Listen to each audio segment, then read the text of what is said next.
Welcome to the Computer System Management lecture on shell scripting practice.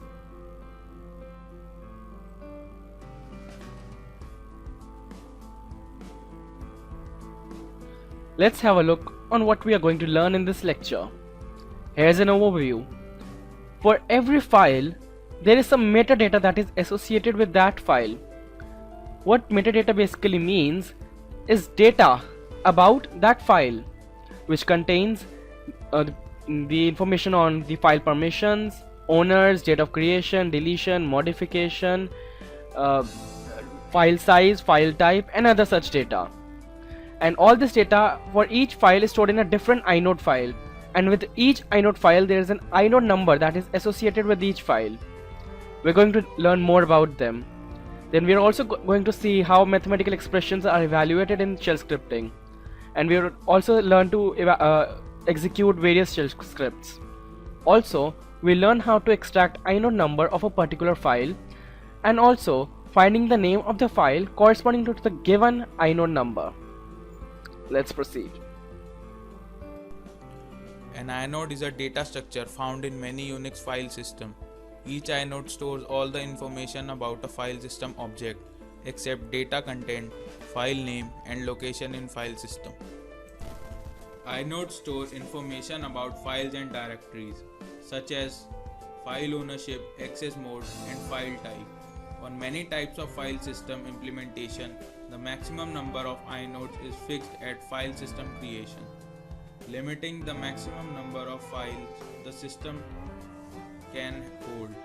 A typical allocation heuristic for inodes in a file system is 1% of total size. A file's inode number can easily be found by using ls command, which by default lists the objects in the current directory, that is the directory in which the user is currently working, with its -i option. Thus, for example, the following will show the name of each object in the current directory together with its inode number. Additional information can be obtained about the inodes on a system by using the df command.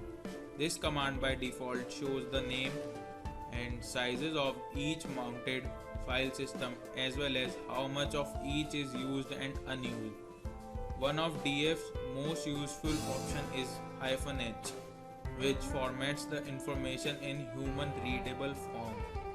Thus, the following provides a nice display of both currently available space and used space for each file system or partition. The df-i option constructs it to supply information about inodes on each file system rather than about available space. Specifically, it tells df to return for each mounted file system the total number of inodes, the number of free inodes, the number of used inodes, and percentage of inodes used.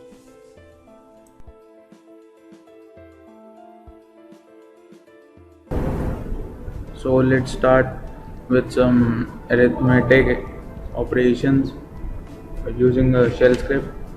So I am assigning a variable a the value of 30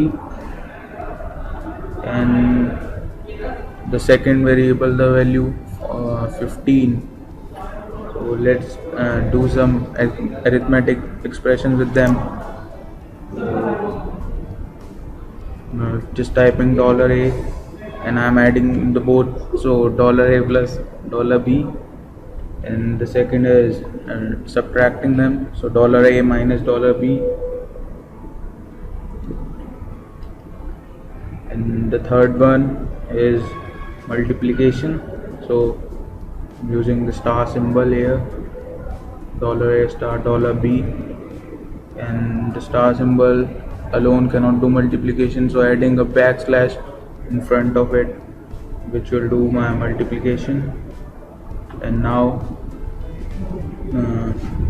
dividing the both numbers, so $a slash $b, and now the modular division, so $a and the percentage sign and $b. So now that all these are mathematical expressions, so I will add expr in front of each row. So just adding expr.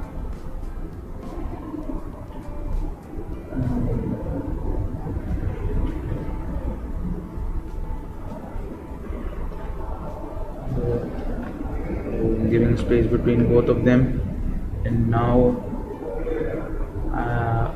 I will have to type echo command. So now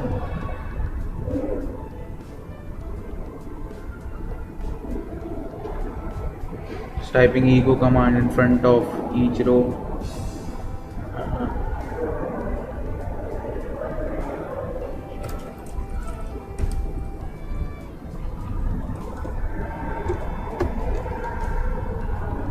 Now just adding the reverse codes in each of the expression. So this will help to execute the statement first in a shell script. So just adding reverse codes in each of the rows.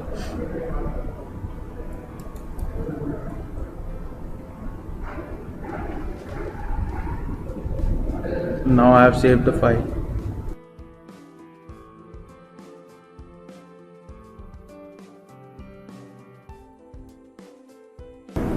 So now we can see the output of the shell script we have created by just calling sh space sh8.sh, and now you can see output of all the 5 expressions we typed in.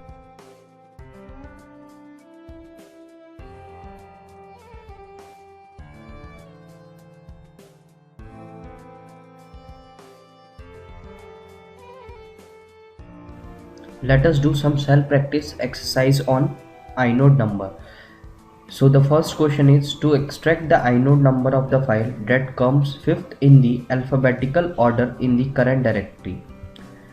So in the current directory we will type ls-i to extract the files with their inode numbers.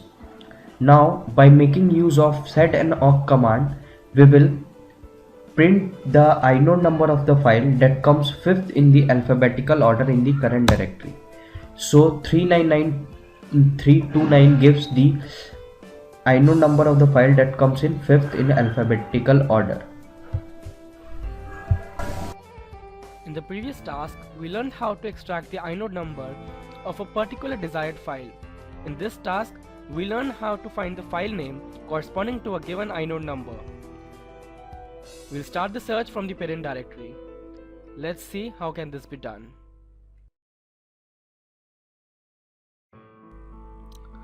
Currently, we are in the downloads folder. Let's see what all files are present here using the ls command. Now let's see all these files along with their inode numbers. We'll use the command ls along with the option -i. Now let's extract the 5th line. We'll pipe this output to sed command. This would give me 5th line. As you can see, output of this ls-i now becomes the input of the second command because I have used the pipe symbol in between. But this gives me with the inode number along with the file name, but all I want is just the inode number, so I'll extract it using the awk command. As inode number is my first field, so I'll extract it using print $1. Here am I with just the inode number. I can also use head -5 tail -1 instead of sed. It would do the same job. Head -5 would give the first 5 lines, and tail -1 would give the last line. So essentially I would be having just the 5th line, and I can again extract the first field giving me the inode number. Now I must store this inode number to some variable so that I can use it to find the corresponding file. I'll use a variable, say inum. I'll use these quotes to store the result of a command. Please note that these quotes are different from these ones. These are present above the tab key in most of the keyboards. I'll copy paste the above command, insert these quotes in the beginning and in the end. So now inum stores the result of the above command, basically the inode number. Now let's find the desired file using find command. I'll start from the parent directory and supply the inum using -inum option and the variable name inum, and then print the result. See, here am I with the desired result, which matches with the one I wanted. Here is a short quiz for you. You can use this to test yourself how much have you learned in this lecture. The first question is, what do you mean by an inode number? On copying a file, what happens to the inode number corresponding to that file? On moving a file from one folder to another, what happens to the inode number corresponding to that file? List any 2 ways to know the inode number of a particular file. Think about these for a moment, and then we'll proceed to check their solutions and also to summarize what we have learned in this lecture. Okay, here's the summary. Inode number. An inode number points to an inode. It is basically a pointer pointing to some inode which is stored at some memory location, and an inode is a data structure that stores metadata of the file. By metadata we mean information about permission, owner of file, file type, file size, data creation, modification, deletion, etc.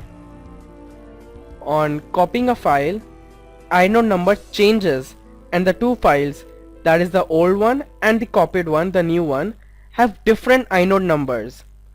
This is because the new file has been created and it would have its own properties. It would have different date of modification, different properties. It would need different inode to store this data, and therefore a different inode number would be associated for this new file. Hence a new inode number is allocated for that file. But after moving a file, inode number does not change and remain same. This is because no new file has been made. Inode number can be found by using ls-i command or df-i command or stat followed by the file name command.